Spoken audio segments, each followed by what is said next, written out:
Harrison Sterling did not see the woman standing before him as a person. To him, she was part of the decor, another silent instrument in the carefully staged orchestra of his wealth. He noticed her scuffed, non-slip shoes first, then the faint crease where her apron had been ironed too many times. His lip curled almost imperceptibly. Tonight mattered. His date mattered. The impression mattered.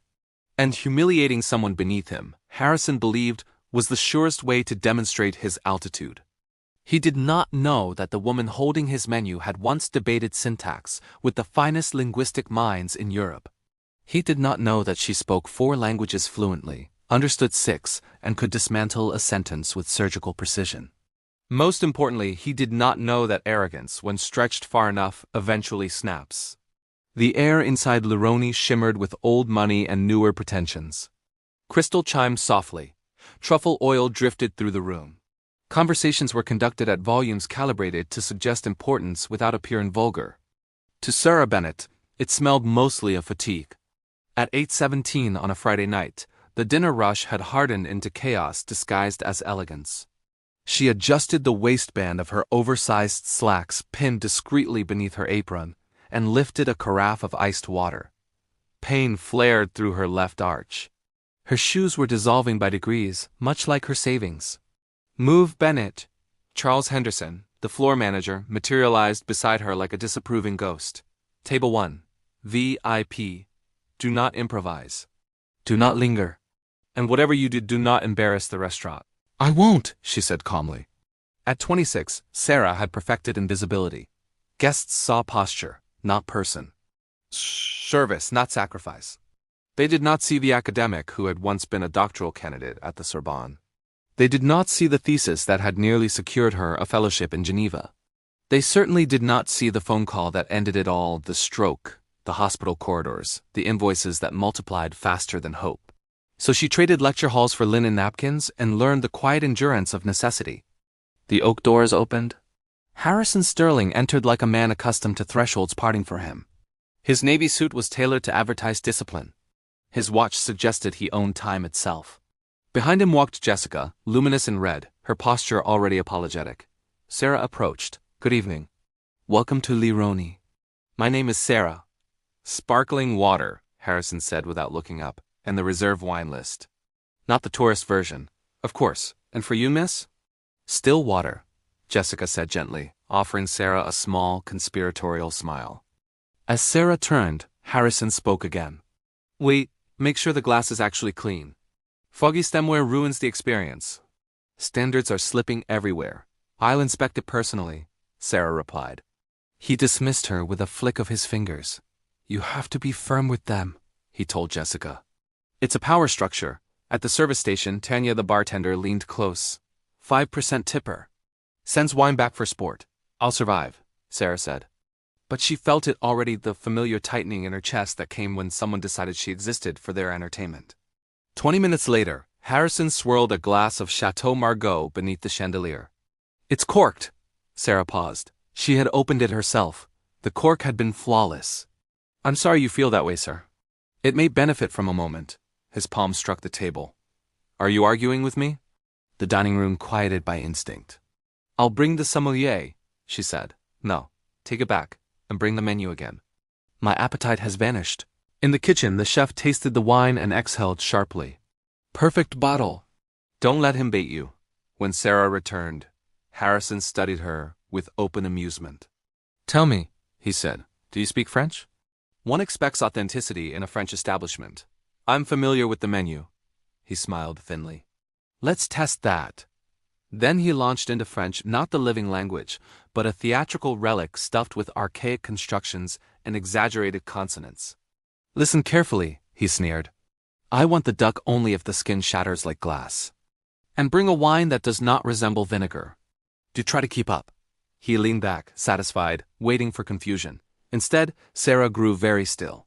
For a moment, the clatter of the restaurant receded. In its place rose the memory of vaulted lecture halls, chalk dust, heated debates about semantic drift. He wanted a performance.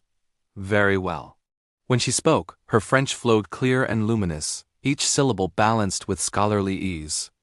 "Monsieur, if you intend to impress with the imperfect subjunctive, you may wish to revisit your conjugations. And comparing duck skin to glass is a metaphor, abandoned for good reason sometime around the decline of mediocre 19th century verse. The shift in the air was immediate. Harrison froze. As for the wine, she continued gently, it is not vinegar but a 2015 Chateau Margaux. The brightness you detect belongs to structured tannins. Should that prove demanding, I would be happy to recommend a softer Merlot, something less intellectually strenuous. Silence settled like snowfall. At the next table, a newspaper lowered. Jessica let out a startled laugh before she could stop herself. Sarah inclined her head. I'll place the duck order now. She turned with crisp efficiency and walked away. Only once she reached the corridor did her knees threaten mutiny. What have I done? Bennett, Henderson hissed moments later. If he complains, you're finished. Stay in the back. But the reprieve lasted less than 5 minutes. Kevin, the busboy, appeared pale as linen.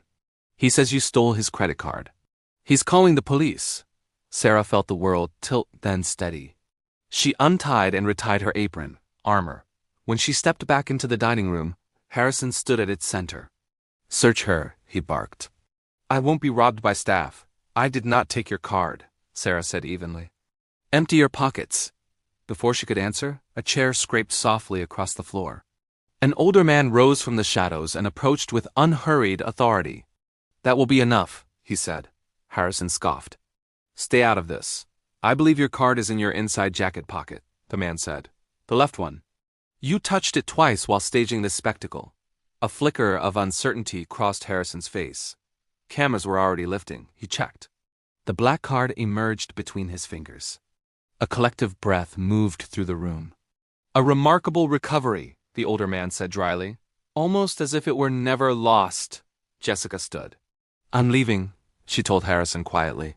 You're cruel, and it's exhausting. When Harrison reached for her arm, the older man stepped forward, not aggressively, but with finality. I am Lucien Valmont, he said. Recognition drained Harrison of color. Valmont continued, almost conversationally. My firm underwrites a considerable portion of your leverage. Character matters to me, Mr. Sterling. Tonight you have displayed none. Harrison opened his mouth, found nothing, and fled. Applause flickered, then grew. Sarah stood rooted until Lucien turned toward her with a softened expression. Sarah Bennett, he said. Your thesis on post-revolutionary semantic shifts nearly won our Geneva Fellowship. We wondered what became of you. My father fell ill, she said simply. He nodded once, absorbing the entire story. A mind like yours should not be balancing trays. He slid a card across the table. We are opening an archival institute here in Manhattan. Director of Interpretation. Competitive salary. Comprehensive medical care for your father. Her vision blurred. Why me? Because dignity is a form of intelligence, Lucien said. And you refuse to surrender yours. 6 months later, sunlight spilled across the reading room of the Valmont Institute. Director Sarah Bennett bent over a letter dated 1794, its ink browned with time. Visitor for you, her assistant said. In the lobby sat Thomas Bennett. Color returned to his face, strength slowly reclaiming his voice. Sarah, he rasped. She dropped to her knees and held him, laughter breaking through tears she no longer bothered to hide. Outside, the city surged with its usual indifference, fortunes rising, egos collapsing, strangers passing unnoticed. But Sarah knew something now that no one could take from her. Power shouts, wealth dazzles, arrogance performs. Words endure.